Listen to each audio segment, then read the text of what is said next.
Hello and welcome to our YouTube channel. मैं मनु हूं। कैसे हैं आप सब लोग? दोस्तों, स्वागत है आपका बिग बॉस सीजन 18 के एक और एपिसोड के रिव्यू में। कहानी शुरू होती है कि बाल बाल बचे हमारे प्यारे प्रिय रजत बाबू। आज घर के अंदर चुम और शिल्पा जी रजत दलाल के बारे में बात करते हुए दिखे। वही जो रजत को पसंद नहीं करते हैं और पब्लिक भी ये सब चीजें बोल रही होती है कि क्या नैरेटिव सेट किया जा रहा है, झूठ बोला जा रहा है, ऐसे लोगों को ऊपर लाया जा रहा है। हो सकता है इसकी फैन फॉलोइंग होगी, हो सकता है जीत भी जाए शो को, मगर ये तो कोई बात नहीं हुई, ये तो कोई हरकत नहीं हुई। इस आदमी ने दिग्विजय को बाहर निकलवाया, ये कभी किसी की दोस्ती नहीं निभाया, अग्रेसिव ब्ला ब्ला ब्ला ब्ला ब्ला ब्ला ब्ला। मेकर्स ने भी हमें इस चीज को दिखाया। आज बाल बाल बचे भी मैं इसीलिए बोल रहा हूं बिकॉज चांस था, कहीं पर चांस था कि शायद यहां पर आज मेकर्स रजत दलाल को बाहर निकाल सकते थे। एक बार सोचकर देखते हैं कि घर वालों ने ऑडियंस की इज्जत की। उन्होंने कहा कि हम ऑडियंस का रिस्पेक्ट करते हुए चाहते हैं कि ऑडियंस इस बारे में फैसला करे। सोचकर देखते हैं कि उन्होंने ऑडियंस पर नहीं टाला होता और वहां बैठे हुए इंटरनल लोगों के साथ वोटिंग हुई होती, और अगर मेकर्स की कुछ फिक्सिंग होती तो क्या रजत दलाल बाहर चला जाता? रजत का चेहरा उतर गया था, चेहरे पे बहुत घबराहट थी, उसे लग रहा था कि कहीं जनता मुझे ना बाहर निकाल दे। लेकिन दोस्तों, ये ऑप्शन भी मेकर्स नहीं दिया। अब हो सकता है कि मेकर्स को लगा कि सामने वालों की ये लोग ज्यादा वैल्यू करें और ये उनके कहने पे चले जाए, मगर महान बनने की होड़, हमने एक और कैप्शन डाला है कि महान बनने की होड़, राइट, उसका कीड़ा भी बहुत सारे लोगों को है। तो 100 को छोड़ के सैकड़ों की तरफ जाने के लिए जनता ने चुना और यहां पर श्रुतिका घर से बाहर हो गई। तो मेकर्स का शायद अभी तक एक बार बेनिफिट ऑफ डाउट देते हैं कि शायद वो रजत को भी निकालना तो नहीं चाह रहे थे, राइट? क्योंकि अगर रजत को निकालना हो तो फिर ऑप्शन देना ही क्यों, वोटिंग होती और बाहर निकाल देते। शायद मेकर्स को ऐसा लग रहा है, अपनी गलतियों का, अपने गुनाहों का थोड़ा सा ऐसे महसूस हो रहा है कि हमने की तो बहुत सारी गलतियां।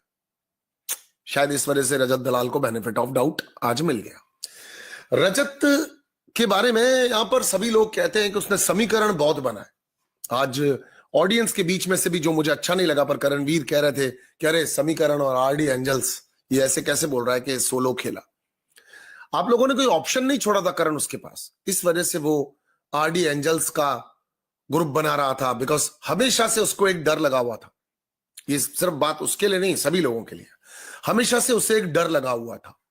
जिस तरह का वो इंसान है, वो शायद झुककर या सल्यूट कर कर तो किसी से भी बात नहीं करता, किसी के साथ भी वेवलेंथ अगर नहीं बनाता उसको फर्क नहीं पड़ता, क्योंकि उसको वापस आके इस इंडस्ट्री में काम तो करना ही नहीं है।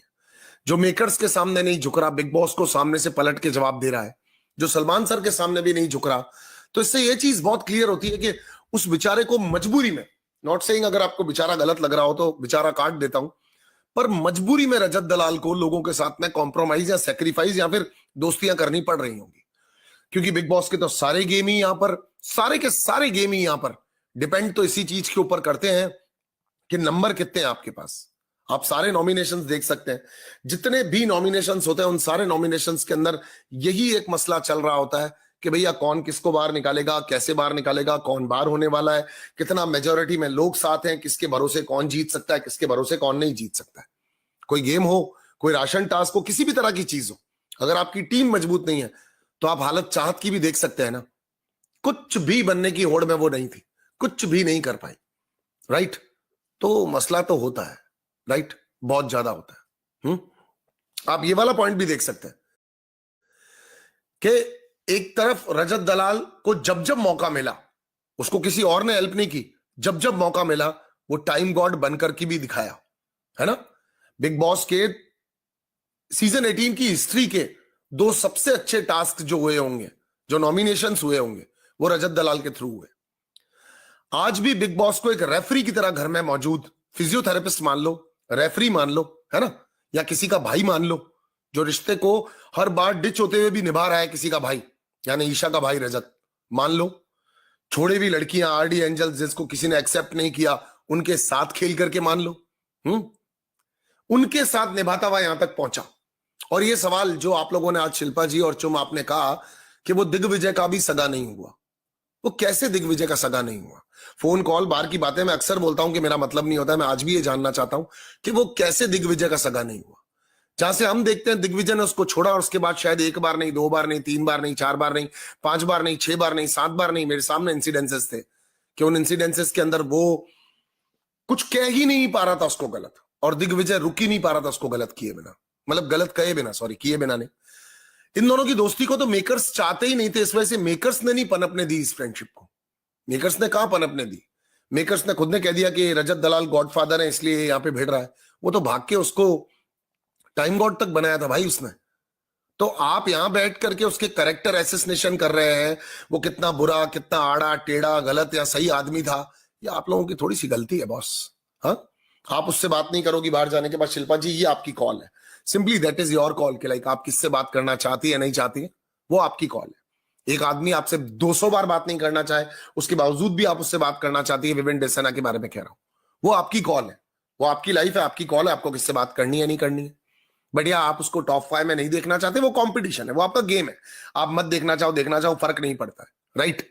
शिल्पा जी, इस घर में आपको प्रॉपरली फ्रंट फुट पे आकर के डिकोड अगर किसी ने किया, सबसे पहले भी अगर किसी ने आपको कॉल आउट किया कि आप शानी बन रही हो, इमोशंस का फायदा उठाती हो, या आपको कॉल आउट किया, क्लियरली बोल रहा हूं, तो वो ये रजत दलाल ही था। तो आपको अगर बुरा लगता है तो इसमें कोई गलत बात नहीं, आपको लग सकता है, बट रजत दलाल को सिचुएशंस मेकर्स ने कभी ऐसी नहीं दी कि वो कहीं फ्रंट फुट पे लड़ता हुआ, या उसके साथ वो पॉपुलैरिटी फेसेस या फिर वो लोग जो उसके भरोसे खेलना चाहते हो बने ही नहीं। क्योंकि विवियन डिसेना ऑलरेडी एक पॉपुलर पब्लिक फिगर, तो ईशा ने उसको ज्वाइन कर लिया। अविनाश ने आते ही डंका बजाया अपना, तो अविनाश को ईशा ने ज्वाइन कर लिया, फिर इन तीनों ने एक दूसरे को ज्वाइन कर लिया। करणवीर जैसा रजत बिल्कुल भी नहीं है, आप रजत की टीम में सर्वाइव भी नहीं कर सकते थे, क्योंकि रजत तो अलग इंसान है ना। अब वो कहता है बार बार कि मैं मिट्टी से जुड़ा हुआ हूं, मैं देसी आदमी हूं, मैं जमीन से जुड़ा हुआ हूं, मेरे दर्द तकलीफ है, मैंने प्रॉब्लम्स देखी हैं। अगर किसी को गुंडागर्दी में मजा आ रहा होता तो फिर वो यहाँ पे काहे को आता? वो तो गुंडागर्दी ही करता। आपको क्या लग रहा है, गुंडों को एक प्लेटफॉर्म देने की जगह है क्या बिग बॉस, या गुंडों को पॉपुलर करने की जगह है बिग बॉस? ठीक है, आप सोशल मीडिया का जमाना है, जब मेकर्स को फर्क नहीं पड़ता कि एक आदमी कैसे पॉपुलैरिटी पाया है और उसको अपने साथ लेकर के आते हैं, तो ये तो मेकर्स की मर्जी है ना बॉस। और सुधरने का मौका किसको नहीं देना चाहिए, क्योंकि मैंने यहां पर चक्कू चलाते हुए नहीं देखा उसको, मैंने यहां पर लोगों के गले काटते हुए या बदतमीजी करते हुए उसको नहीं देखा। बार मैंने यहां पर उसने 2 3 4 5 10 बार कहा होगा कि मैं ये कर दूंगा वो कर दूंगा, पर करते हुए नहीं देखा उसको। यहां पर 2 करोड़ का डर है, बार ऑफ कोर्स उसको कानून का भी डर होगा, राइट। तो ये छोटी छोटी सी चीजें हैं। खैर एनीवेज, वो आपका ओपिनियन था, मेरा ओपिनियन है, मैं अपने ओपिनियन को रखे बिना रह नहीं सकता, क्योंकि मैंने एपिसोड के एंड में जो चीज सुनी वो सबसे ज्यादा मेरे दिमाग पे घर की, सो मैंने इसलिए आपको ये बात बोलनी चाहिए। अब देखिए, मैं आपको एक चीज बहुत क्लियरली बताता हूं, यहां पर मेकर्स ने आज फिर एक चीज स्टैब्लिश की कि आप लोगों को महान बनने की होड़ लगी हुई है। और यहां पर हमने कट्टू ये देखा कि करणवीर करता सब कुछ है, बट करणवीर इतना स्मार्ट है कि उन सब चीजों को रियलाइज भी कर लेता है, फटाफट फटाफट फटाफट रियलाइज भी कर लेता है। और कई बार ये चीजें उसके फेवर में और कई बार उसके नुकसान में भी चली जाती है। जैसे करणवीर ने कल चुम के लिए 100% दिया, डेडिकेशन दिया, अपना सब कुछ किया, राइट, टास्क के अंदर। आपने देखा ना कि मैंने कल अपने परसों रिव्यू में क्लियरली कह दिया था, करणवीर इज प्रीटी श्योर कि मैं तो जाने वाला हूं फ्लोर पर, तो मुझे तो कोई टेंशन नहीं है, चलो चुम को भी लेकर चलते हैं। मैंने आप लोगों को क्लियरली कहा था, आपने मेरे रिव्यू में देखा होगा, राइट। कितने प्रतिशत लोगों ने देखा वो पोल करके भी देख लेते हैं कि मैं ये चीज पहले कह चुका था। और आज करणवीर ने वो चीज सलमान सर के सामने भी क्लियरली बोल दी कि सर मुझे तो पता था, मैं कॉन्फिडेंट हूं कि मैं तो टॉप 5 में जाने वाला हूं, तो मैं चुम को भी लेकर आ गया, और चुम भी जाने वाली है मेरे साथ में।